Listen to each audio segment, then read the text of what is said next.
Welcome to the 2017 Oklahoma Bigfoot Symposium video series that was hosted by the MABRC. A great time was had by all that attended. The MABRC invited all to attend one of the research areas to experience the life of a researcher. All the speakers gave an excellent presentation, starting with Henry Edge, Carrie Martin, and Debbie Jones from the all-female research group Sisters of the Moon. Robert Swain, director of the Arkansas Primate Evidence Society, better known as APES, spoke on the breakdown of statistics with citing reports from Arkansas and his soon-to-be-released book. Noted cryptozoology author and filmmaker Lyle Blackburn spoke on the history of the folk Arkansas and sightings from the past to the present. Jim Whitehead of the MABRC State Director for Oklahoma gave an excellent presentation on the history of primates titled Planet of the Apes. Mark Sawdust Newbill, the MABRC State Director for Tennessee and founder of Beast, gave an in-depth look at the research being done at Land Between the Lakes. Bernie Wall talked about what we look for in the woods, and Randy Savick, the MABRC State Director for Missouri, broke down some captured audio from the Memorial Expedition. We hope you enjoy this video series and hope to see you at the next 2018 Symposium. So with that being said, I'd like to introduce Randy Savick. He's our Missouri State Director. He was actually Researcher of the Year the first time we awarded it. And it's always a pleasure to have him in the field with you because he's made homemade parabolics that will pepper an entire area with parabolics and recorders. And he'll sit there and he'll go through the audio. If we got questions about audio, we go to him. And it's just amazing what he's been able to do in the short years that he's been doing this. So I'm going to turn it over to him and let him go with it. Now the presentation I'm going to go through is some audio that was collected during our Memorial Day expedition here in Oklahoma. We had some real interesting things happen. Now you're not going to hear a lot of the big howls and screams that is really cool to hear. I mean, don't get me wrong, when we record those, they're just, I get goosebumps when I sit and listen to them over the headphones. What I have been focusing on more in the last couple, 3 years has been more of context and patterns and why might they be making these vocalizations. I've done a couple of research write-ups for the Bigfoot Field Guide where I've compared some of the primate and non-primate vocalizations that people make and primates make that also purported Bigfoot make. And if it means the same for, chimpanzees and apes, 9 chances out of 10 it means the same type of situation for a Bigfoot. A lot of where this presentation is going to be about is stuff towards that, more of what else is out there. Every animal out there, whether it's a coyote, a bear, they've got vocalizations, but there's also other sounds out there that are being made because of them. Not so much that, they're just grunting and whatever. And that's some of the stuff that I've gotten to be more and more interested in. Go ahead and hit the next screen, please. And one thing that you'll notice that I've done is that this is what we do our review with. This is a spectrogram. Mark showed you that in his presentation. These are going to be video screen captures where there's going to be a line that'll start on that side and it'll move over so you can see the vocalizations that are being made as they are coming up. Now again, this room leaves a little bit to be desired as far as the pictures go, but you can see some spikes in this one. Those are what we're trying to hear. This isn't actually a vocalization, this is going to be a sound. Now, over the weekend we had other campers in the area and other people using that area. One of them was, yes sir? Are you using Audacity? Yes sir, I am. You want to mention that it's free? Well sure, it is a free program. It's an editing software that you can get online, anybody can learn to use it. It was designed for studios and stuff like that, which there has some limitations when we use it for outside, because again, we have ambient noises that you don't deal with out in the studio. So some of the filters don't work quite as good as they should, but it's better than nothing. Now there's going to be one point before this second set of noises, and I kind of want you guys to listen for it. So kind of like a deep thumping type situation. Doesn't really mean so much with this screen, but it will down the road with the next ones. We had horse riders going through the different area when we were at this expedition. Both Friday and Saturday, I could record horse riders going through the creek. Now this sound is going to be a mark the creek activity. It sounds like something's in the creek, but it doesn't have hoof noises. It almost sounds like there's something out flipping rocks.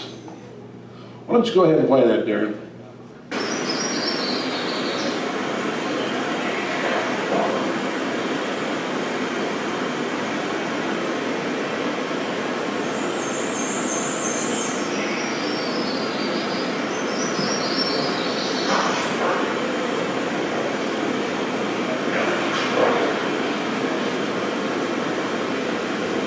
Now again, there were horse riders out there that weekend, but this doesn't sound like horses to me.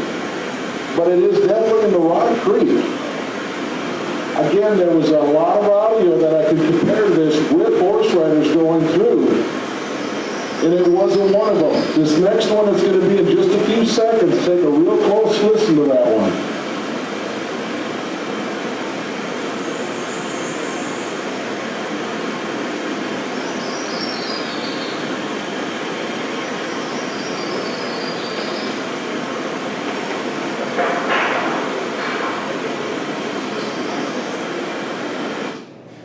Now again, that didn't sound like an animal like a horse, a deer, or anything walking into a creek gravel. That sounded like something flipping rocks and whatever. What kind of critter would do that? Well, one would be a hog. We know that those guys will push anything over looking for food. However, there wasn't the grunts, there was no indications that this was a hog. Another one would be a bear.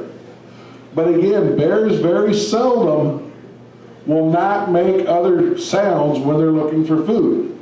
So what could this be? Even though this is a known sound, we know what the sound is. The sound is rocks. But what's causing it? You know, if it was people, I mean, we all know people. They couldn't be quiet that long. I mean, that was a long time for a couple of kids not to be talking to each other while they're doing it. This is something that could possibly be foraging for food with something else that's got hands. Now, can I guarantee that's where it is? Absolutely not. There was no video. This was just audio. But this is one of those known sounds that's still an unknown sound for the simple fact we don't know what did it. But just by the audio alone, we can pretty well eliminate a lot of possibilities. Next screen, please.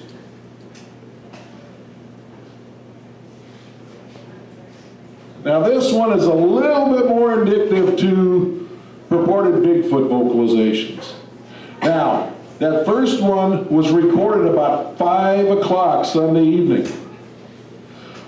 Friday or Wednesday night, Thursday night, Friday night, and Saturday night were pretty quiet when it would come to any possible Bigfoot vocalizations. Now, we can speculate a long time about why that is, but I would let's just say they probably weren't in the area that time because of all the campers and everything else that was going on.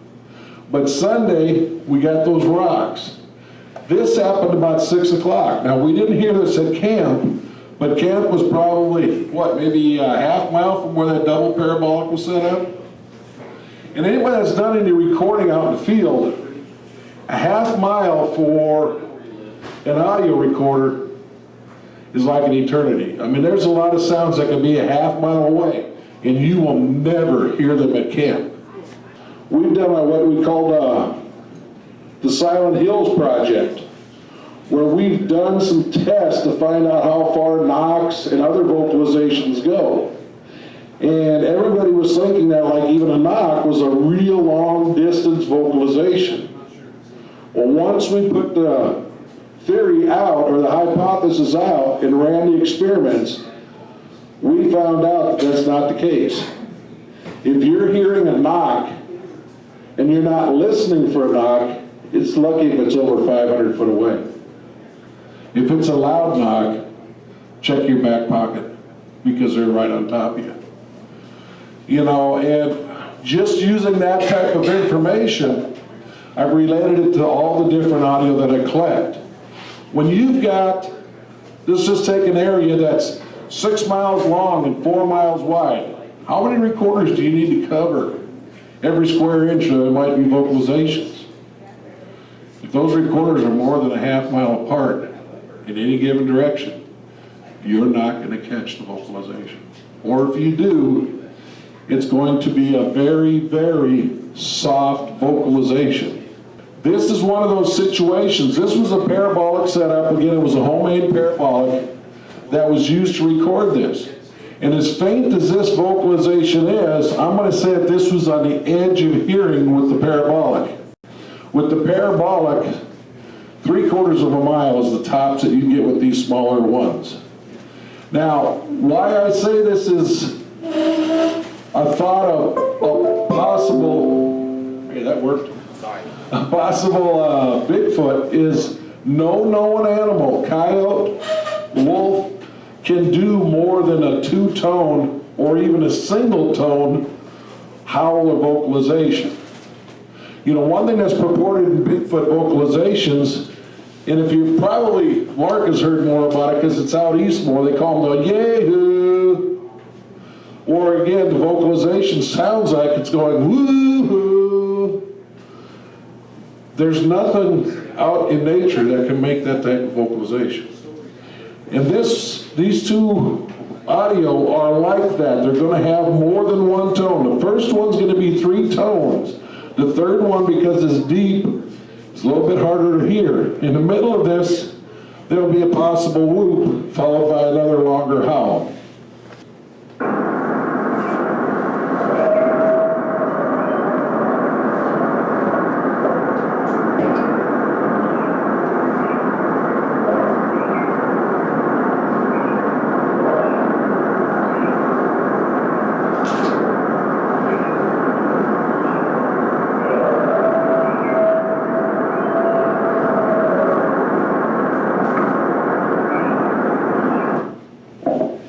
Now again, yes sir.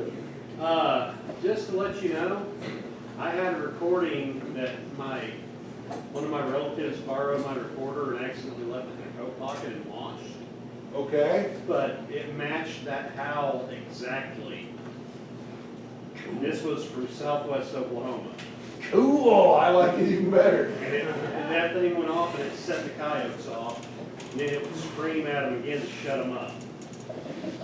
You know, and that's something that I've recorded in my own research area too, where they seem to get them excited first, and then there's another audio or another vocalization that'll shut them right back up again.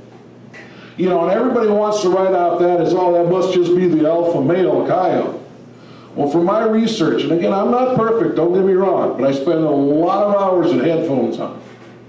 And I have never found a verified site, now I'm talking a university site, with all the research they've done on coyotes, using that vocalization to try to detour predation is what they did a lot of study on, that have got those type of vocalizations. So when I hear people say, well, it's with the coyotes, it's got to be a coyote, no, it's not always that way. I have not been able to verify that in my research into Bigfoot vocalizations. Well, if I get some new audio equipment and I go back down to Briar Hill, I'll make sure to see if I can catch him again for you. Well, you don't have to get new audio equipment, I'll give you some. Now, is either one of these two clips that I just played say, yes, there is Bigfoot here? No, it does not. But the two of them together are unknowns, and if there's not matching a known critter, it gives the possibility of being a Bigfoot. Next one, please. Is this the one we were at the center? Yeah, I'm gonna get to that one. Okay, I want to say something first. I'm real bad about telling these guys we need to say possible or probable. Yeah, you got pretty excited that night. When this happens, you're going to hear me say that's a Bigfoot. I broke my own rule, but when you're in the field and you hear this stuff, you know, it's pretty obvious what you're listening to. So Yeah. I just don't want none of my guys to come back and say, "Hey, what's the deal here?" You know, Well, again, part of what I'm getting at with this in a context type of situation is the first one, audio clip, it could have been a bear. I'm the first one to admit it could have very easily been a bear or maybe even a hog. But neither one of those make that sense. is this the one we were at the settlement? Yeah, I'm going to get to that one. Okay, I want to say something first. I'm real bad about telling these guys we need to say possible or probable. Yeah, you got pretty excited that night. When this happens, you're going to hear me say that's a Bigfoot. I broke my own rule, but when you're in the field and you hear this stuff, you know, it's pretty obvious what you're listening to. So Yeah. I just don't want none of my guys to come back and say, "Hey, what's the deal here?" You know, so. Well, again, part of what I'm getting at with this in a context type of situation is the first one, audio clip, it could have been a bear. I'm the first one to admit it could have very easily been a bear or maybe even a hog. But neither one of those make that second vocalization. Now, if that was all I had recorded during this expedition, I would not have had either one of these clips up. Because again, that to me is not enough to say that this is a very good possibility this was Bigfoot related.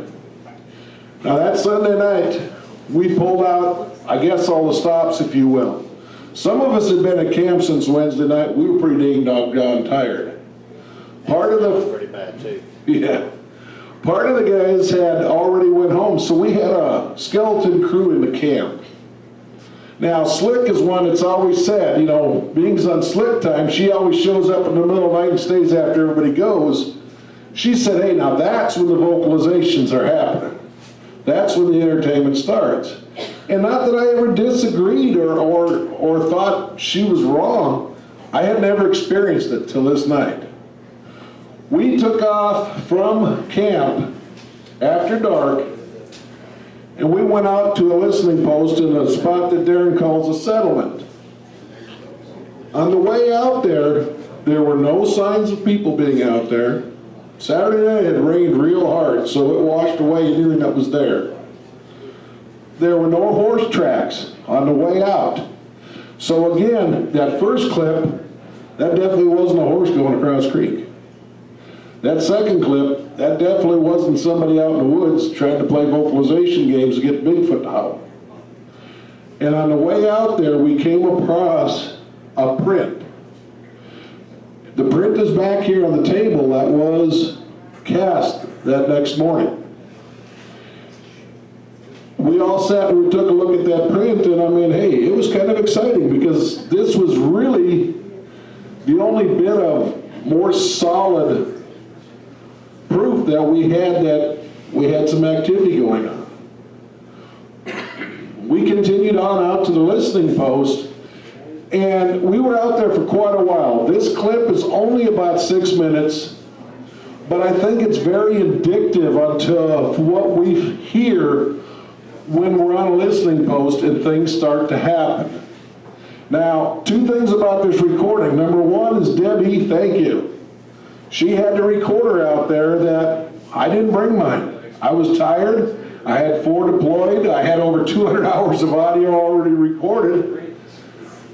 You know, but I was tired, okay? She brought that back to camp, and this was recorded with another recorder from her recorder speaker to my recorder's microphone. So towards the end of it, you're going to hear a faint text message sound, and you can hear us talking. But most of this is gonna be nothing more than what we had during that night ops. Now, I did put this through some levelers as far as to try to get the volume correct, because there's some real loud stuff when I'm doing some howling. And then again, the conversation that we had out there. Go ahead, would you please? I want to say, you hear that? Well, could have used the new guy with you. You want to do a localization real quick? I warned you. Well, right.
Did you notice how that vocalization changed that I was mimicking?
That walking was back at Kent. That was not part of the footsteps we were hearing on our listening post.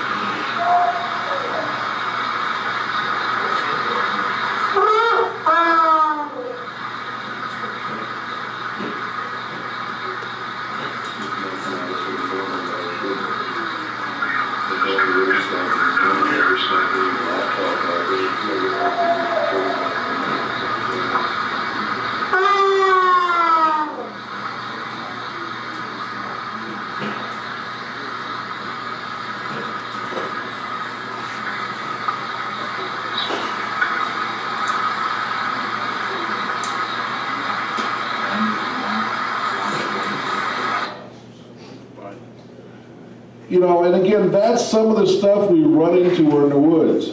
You know, back at the Arkansas conference, she asked me, how do I know the difference between, you know, unless they do something different like this and screw up, we don't know. I mean, the doggone frequency or tone, whatever you want to call it, can be a dead ringer. But none of my research has showed any owl in the country that will change its vocalizations like that. Again, can I say it was a Bigfoot? We didn't see it. Now, again, the lucky thing is Debbie had a recorder with that night. Because otherwise, we would have had a cool story. All of us could have had that cool story. But now this backs up exactly what was going on for activity that night. So that puts more weight in it. When we say the owl was acting weird, sounding weird, you know, what is sounding weird? I can't understand sounding weird, but I can hear it. You know, and that's a lot of times of how, if they do a mimic, that we can catch them and know that, hey, this isn't an owl. This is not something that's a normal vocalization. Now, you take this encounter, the print we saw, and then again the next morning casted, and the three-toed howl that was going on, the possible whoops, and the activity in the creek. Now all these little pieces are kind of being put together to say something's out there that shouldn't be out there, or we can't identify that's out there. Go ahead. You got the copy of the encounter on the way back? No, we didn't get that one. I can play it real quick if you want. Yeah. I still have that on my audio. If you've got if you want to go ahead and put that encounter up, I mean, that'd be fantastic, because I didn't have that one, otherwise I would have added to do the.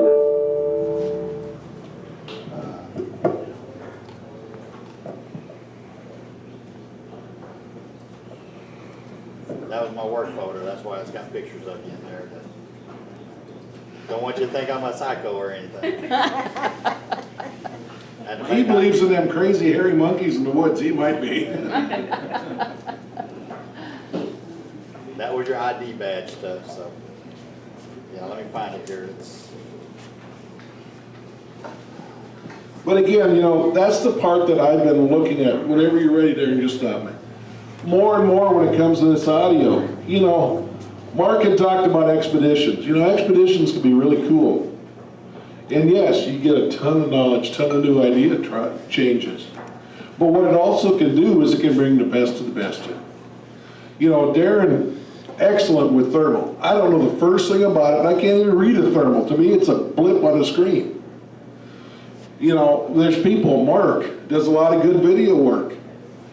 Then you throw in the audio. Then you throw in Big Jim tracking and stuff like that that gets us to where we can see what's going on.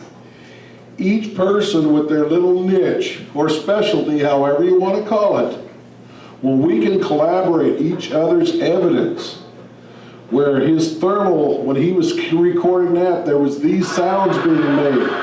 Jim went out the next morning and put these casts together that were out there because he tracked them down.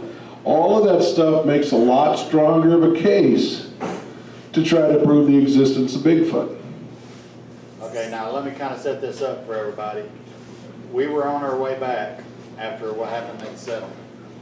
And I was in the lead, and like Randy said, we were tired. This was the last night. Usually I've got a GoPro strapped to my head to record what's in front of me. Where's Blue Eyes at? Yeah, where's the honor? Yeah, she's out there. She's hiding. Lexi! I had Randy's granddaughter on the back of the four-wheeler, and I thought, okay, well, I got an extra set of eyes, so if I do see anything. Well, she starts to yawn just as we see a Bigfoot go across the road. So she's got her eyes closed. Wave at everybody. Yeah, wave at everybody. Yeah, that's the great yawner. So, as soon as... Oh, you're yawning just now, that's why I didn't hear you. So what had happened is, I'm in the front. James over there, he's got his UTV. Randy's riding in the back, so he's able to face down the trail behind us. And I see this white, and at first I thought it was a big Great Pyrenees run across the trail. And then I realized, no, that wasn't a dog. So I jumped off, and they're in the back, and you'll hear them be like, why'd he jump off the four-wheeler? And I start to run up in the woods. James comes up there with me, and he's like, do you want me to light it up? And I'm like, yeah. And as he's lighting it up, I see the eye shine of this thing as it's moving around us. And then you're going to hear Randy say, it just come behind us. It made a full circle in the woods and come back across the trail. Now this is an area that has had quite a few interesting encounters happen, and we are starting to suspect that maybe they're bedding down in that area, and this white Bigfoot was trying to draw us away from the others. But it's 5 minutes long. Bear with us. You know, it's something that, thanks to Debbie for having her recorder going. You bet. That was a lifesaver that night, or all we'd have is a good story. Yeah, so, yeah, James. Have you tell why he thinks it's circling around behind us? Yeah, once we get done with this, I'll get that. I'm gonna tie all that stuff in.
I'll go ahead and stop it there because it's just us looking for it and everything and talking about it. But like I said, in the clip, you probably didn't really hear it, but Debbie's like, why did he get off his four-wheeler? And then, of course, James shuts off the vehicle, but I am notorious about going in after these things. You know, I keep telling my guys, if anything, at least find my arms, because it ripped them off after I grabbed 2 handfuls of hair. You'll have some hair. So, but I'll... No problem. Yes, sir. Actually, Derry, what you need to do is just carry something, that way you can hack off a little bit more than that before it gets you. You know, and again, just the encounters we had coming back that night, there was no doubt we had some activity going on. How much that we couldn't, I didn't have any idea. Now, when this encounter happened, 99% of the encounters that I've had and that I've heard other researchers have, these critters are headed for the high country when they're around you. It had me totally freaked out when it come back behind the trail and jumped back and went the same direction that it had come in from. Because when it had went in front of Darren, it was going this way. And it circled right around and come right back up behind us again. That's an unusual behavior in my opinion. Because again, most of the time if you see them, they're headed away from you. They don't stick around. They try to avoid what's going on. And we sat and talked about it at camp. Why would one of these things do that? And the best thing that we could come up with was I'm betting there was more of the troop down that trail ways. This isn't too far where Darren had come up a couple of years ago on a couple of them carrying a calf and the third one picking up his four-wheeler. So now this is a situation that, again, he's thinking it's a bed down area. But the behavior that white one showed that night was not typical of what we normally see because he wanted us to keep an eye on him. And of all the times that I've been a little on the spook side, I'm not going to lie and say it wasn't this night because that was not normal. I really got goosebumps and I'm sitting there trying to wrap my head around why did you allow yourself to come back? We got back to camp and we're doing some talking. That was the closest we could come up with.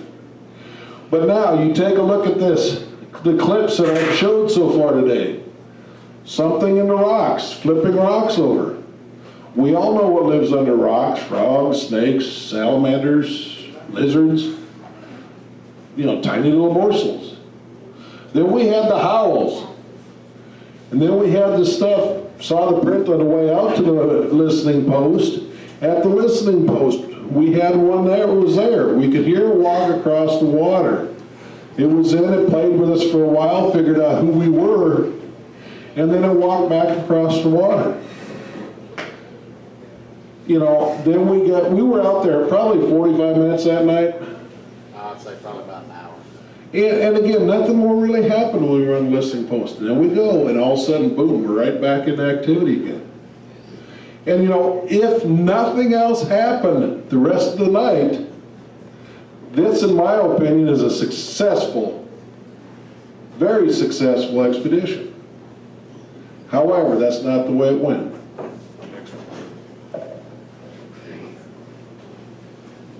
Just take a little bit. Yeah, no problem. Okay. Everything for the most part stayed quiet till about 1 a.m. Again, we were tired. We were tired that night. Everybody retired kind of early. It was probably around 11 o'clock. James, he went to his tent. Debbie went to hers. We went to our camper. Darren, he was lucky enough to sleep in his truck that night. About 1 a.m., something, again, comes fast into camp. Excuse me. This first one is the original clip, and the reason why I've done this twice is because of the filtering on the second one. We can hear a better situation of what's going on. This is another unknown sound. It's not a vocalization. It's a sound of something coming close to camp that night. Want to play the original, please?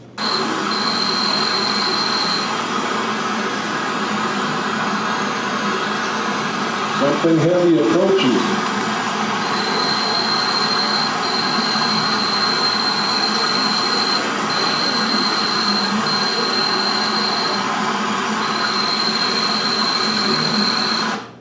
Now, I had listened to that several times, and again, most of you don't do audio research, so you know that we don't, my wife at times thinks that headphones are attached permanently.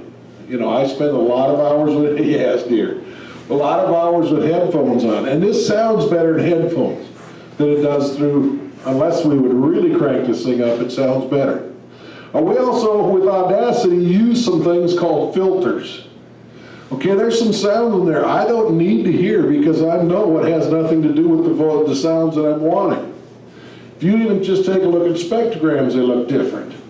All the bug noise and stuff I tried to eliminate out of there so I could hear the low tones that I was looking to get. And this, just by adding some filters, it cleaned up the second one.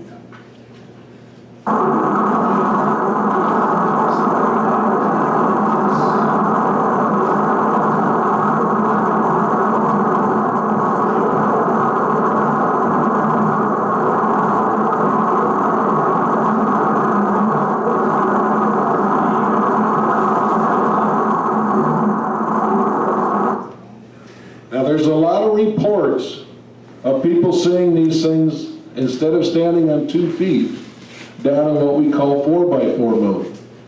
There's a lot of researchers around the country that don't believe that happens. But there's too many reports to deny it.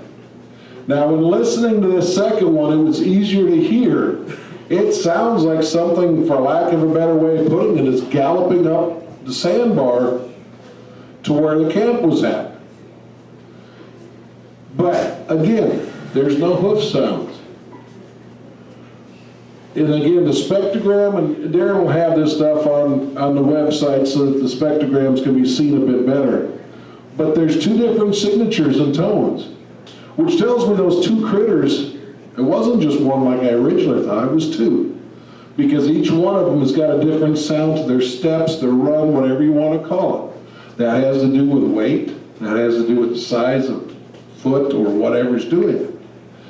Now, if this is what I suspect it is, as Bigfoot coming up into camp, or up towards camp in 4x4 mode, I've never heard another group share that type of vocalization. I have nothing to compare it to. You know, so this was a unique catch in my opinion. Now, a lot of people, why would they come up into camp? Well, there's a lot of reasons. This troop that Darren has been dealing with is used to having campers around. They're used to having people around for part of the weekend. Now, the average time a person goes out camping, and we do it with expeditions too, Friday, Saturday, and Sunday we leave and head back home again. You know what? Sunday we didn't leave.